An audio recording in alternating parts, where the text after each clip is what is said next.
Hello, everyone.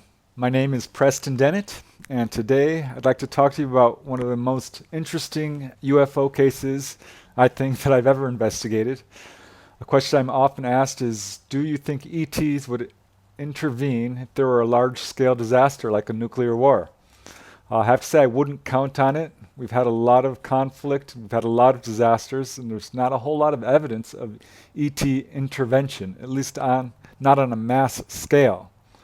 But I'm not going to rule it out either because of this one really interesting case and others. In fact, in my book, The Healing Power of UFOs, I devoted a chapter to cases of where people have been rescued. There's about 2 or 3 cases of people who've been saved from drowning, a couple of cases of people who've been saved from shipwrecks, people who've been saved from car accidents, severe weather, even assault. So yes, it does happen. And this next case, I think, is a really good example of ET intervention.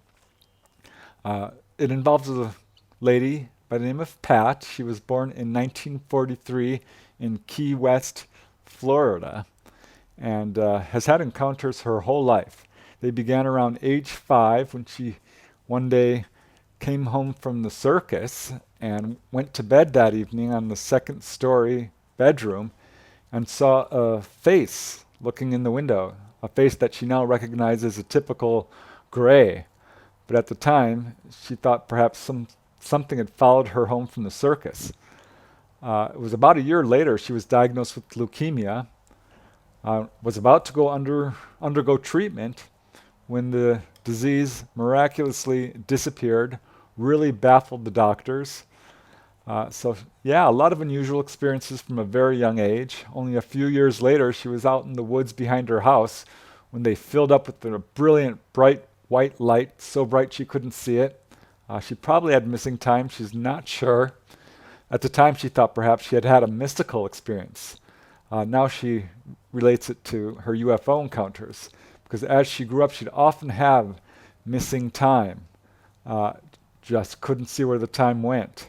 This happened a number of times and was not particularly unusual. She'd also have sort of UFO dreams where she'd find herself on board a UFO and there would be gray type ETs. She's also had a number of psychic experiences, precognition.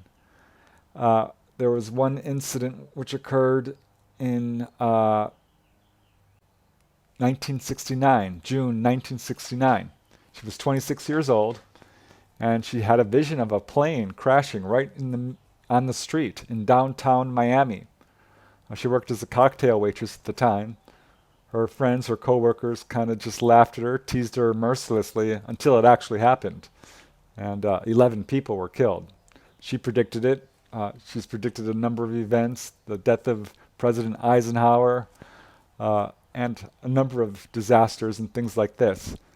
Also gets psychic impressions on people. So yeah, a lot of psychic stuff. One evening she came home from a psychic class where she was learning about spiritual matters and had a face-to-face, fully conscious encounter with gray type ETs. They were in her living room. One of them was dressed in a pinstripe suit, she believes, so that it wouldn't scare her. So a lot of encounters, but probably her most amazing, and the one I really wanted to talk about today, occurred on November 13th, 1985. She woke up and she was not inside. She had gone to bed as normal, woke up. She usually wakes up on board a UFO. This time she woke up standing next to one. There was a human-looking figure in a blue jumpsuit with dark skin standing next to her. He was about 5 feet tall. There was a very large craft, maybe 100 feet wide, metallic. It had a ramp coming down it. There were grays and human-looking figures surrounding it, walking around it. There was another very large craft a few hundred yards away.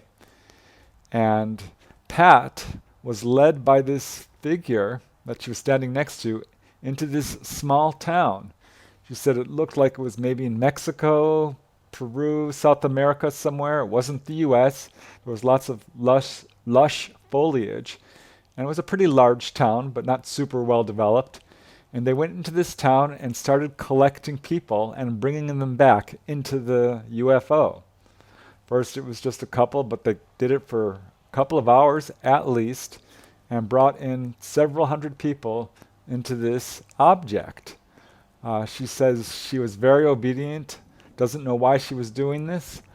Everyone who they took from this town was also very obedient, asked no questions, and just followed them into the UFO like sheep. And after they had collected, she's estimating somewhere between 1,000 and 2,000 people between the two objects. There was a massive explosion off in the distance. Shortly later, a huge wave of mud and debris swept over the town, destroying everything in its path, killing a lot of people. She says it was horrific, terrible. It was very scary. These UFOs came down and scooped people up out of the mud flows, as many as they could, and took them into the craft. And that's about all she remembers. She does remember wandering around inside the craft. She went to the upper level. There was a huge central column. There was all types of grays and human-looking ETs of different races there, and lots of people from this town. Next thing she knows, she's being deposited back in her driveway, back at her home in the U.S., and wakes up the next morning freaking out. She calls her best friend. She says, I had another one of my UFO dreams, and describes what happened. And her friend said, you better turn on the news right now. So Pat hung up, turned on the TV, and there was her dream being played out on pretty much every channel. Turned out the Nevada del Ruiz volcano had just exploded. It sent a huge wave of mud and debris into the town of Armero in Colombia and killed an estimated 23,000 people. This whole experience left her very traumatized. She feels like these people were rescued from the object. A lot weren't, but at least a couple of thousand, and presumably they're not being returned. She does not know where they went or what happened to them, but feels pretty confident that the ETs rescued them on purpose. It was a very traumatizing incident for her because it gave her a level of validation she's never had before. She ended up going to therapy about it. So yeah, following that, she's had further encounters. She had one encounter where she was taken to an underground base, she believes in Egypt. She saw pyramids. She had another encounter where they took her over New York City and then back to, or over to Los Angeles, across the entire United States.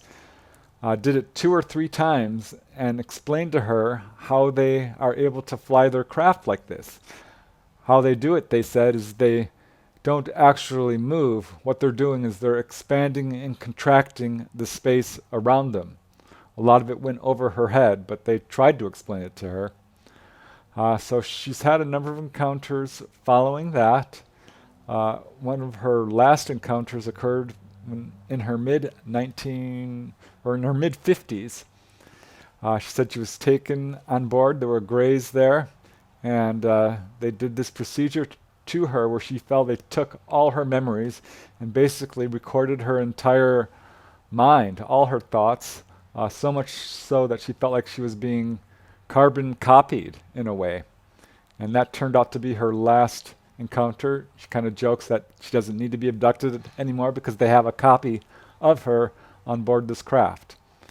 So yeah, it's a very strange encounter. Definitely has some unique elements, but also fits the pattern I've seen in other encounters. So yeah, this is one case out of 15 from my book, Onboard UFO Encounters, all about people who've been taken on board a UFO craft. Thank you for listening.